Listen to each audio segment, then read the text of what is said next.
Melon DS est un émulateur Nintendo DS sorti pour la première fois en 2019. Aujourd'hui, il fait tourner la quasi-totalité des jeux de la Nintendo DS. Melon DS est dispo sur 3 systèmes d'exploitation: Windows, Linux, macOS et Android. Mais nous, on va se concentrer sur la version pour Windows. Dans ce tutoriel, je vais vous montrer comment installer l'émulateur, le configurer, ajouter le menu Home et lancer vos jeux. Pour pouvoir profiter d'une bonne expérience de jeu, vous aurez besoin d'une carte graphique compatible avec l'OpenGL et le DirectX. Avant de commencer le téléchargement de l'émulateur, ce que vous allez faire, c'est vous rendre directement sur mon serveur Discord, et une fois que vous êtes sur le serveur, vous allez descendre jusqu'à arriver dans la catégorie émulateur Nintendo. Et là, vous allez descendre tout en bas et vous rendre sur le salon qui se nomme émulateur 3DS et DS. Vous allez cliquer dessus et prendre le premier poste qui se nomme Melon DS base officielle. Vous allez cliquer sur ce poste là et cliquer sur le premier lien. Une fois que vous cliquez sur le lien, vous allez arriver sur une page GitHub. Ce que vous allez faire, c'est descendre tout en bas et sélectionner la version pour Windows, la x86 ou x64. Vous cliquez dessus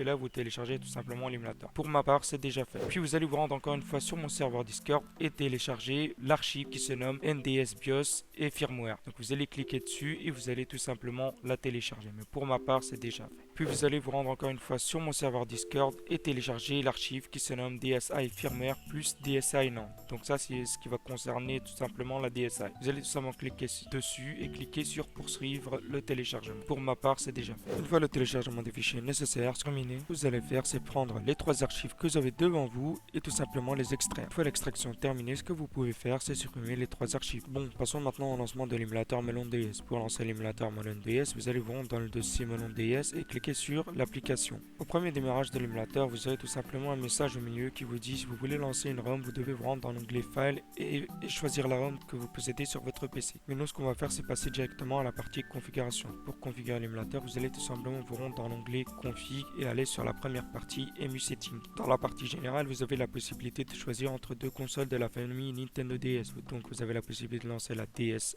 et la DS normale. Mais nous, pour ce test, nous allons lancer la DSi. Donc vous avez aussi la possibilité de décocher la case Boot Game Directly si vous voulez passer par le menu Home de la DS. Ou sinon, vous pouvez tout simplement cocher la case pour passer directement au jeu sans passer par le menu DSi.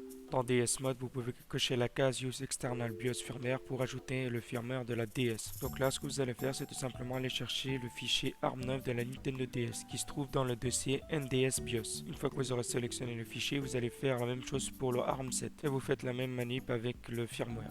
Et dans DSi Mode, vous allez faire la même chose. Vous allez prendre le ARM9 et le ARM7 et le firmware. Et en plus de ça, vous aurez la NAND. Donc vous aurez un fichier NAND qui s'appelle DSi NAND.bin. Bien sûr, vous allez chercher ces fichiers dans le dossier qui se nomme DSi firmware plus DSi NAND. Bien sûr, je vous conseille de décocher la case qui se nomme Full BIOS Boot juste en bas de DSi NAND. Même si moi j'ai fait l'erreur de cocher la case. Bien sûr, vous pouvez cocher la case Enable DSi SD card pour activer la carte SD virtuelle de la Nintendo DSi. Dans l'onglet CPU émulation, il n'y a rien à modifier.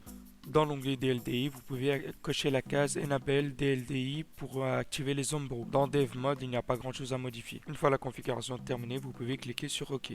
Bon, passons maintenant à la configuration de la manette. Pour configurer la manette, vous allez vous rendre dans l'onglet Config et cliquer sur Input and OK. Et là, vous allez tout simplement brancher votre manette, mapper les touches avec votre clavier. Pour ma part, j'ai pris une manette Xbox 360 et je mappe les touches avec. Donc, une fois que vous avez mappé les touches, vous pouvez fermer la fenêtre. Puis, vous allez vous rendre encore une fois dans l'onglet Config et cliquer sur Video Setting. Dans la partie Video Setting, vous pouvez modifier les API graphiques. Donc, moi, je vais prendre l'OpenGL, le dernier tout en bas. Et vous avez aussi la possibilité d'augmenter la résolution pour rendre le jeu plus lisse et plus beau. Bien sûr, vous pouvez activer le V-Sync pour la synchroniser le son et le jeu. Dans la partie caméra setting, vous pouvez choisir tout simplement d'émuler la caméra de votre Nintendo DSi. Donc, il suffit de brancher votre webcam et de choisir entre le mode selfie ou le mode principal. La partie audio setting vous permettra de modifier le son de l'émulateur ainsi que d'augmenter le volume et le baisser et de choisir le micro que vous voulez brancher à l'émulateur.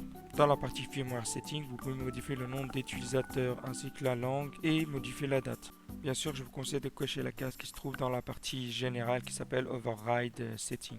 et une fois que c'est fait, vous cliquez sur OK. Dans la partie Path Setting, vous pouvez choisir tout simplement l'emplacement où vous voulez sauvegarder votre sauvegarde ou l'emplacement de vos screenshots. Donc une fois que vous aurez fait toutes ces modifications, je vous conseille tout simplement de redémarrer l'émulateur pour que les changements prennent effet. Une fois que vous avez redémarré votre émulateur, vous allez tout simplement dans l'onglet File et on va tout simplement lancer le firmware directement. Et on va cliquer sur Boot Firmware. Donc nous voilà sur le menu Home de la Nintendo DSi. Donc là ce que vous allez faire, c'est vous rendre dans l'onglet File et cliquer sur Insert Card pour ajouter une ROM. Donc moi je vais ajouter par exemple Mario Kart DS pour ce test là. Et comme vous pouvez le voir, le jeu tourne sans aucun souci, donc il n'y a vraiment aucun problème. Vous pouvez voir que le jeu est assez beau et les textures sont plus lisses. Il y a aussi une dernière option auquel je ne vous ai pas présenté, c'est l'onglet View. Dans l'onglet View, vous pouvez choisir la taille de l'écran, de l'élargir ou changer la rotation de l'écran. Donc c'est à vous de découvrir ça, donc c'est des options assez cool.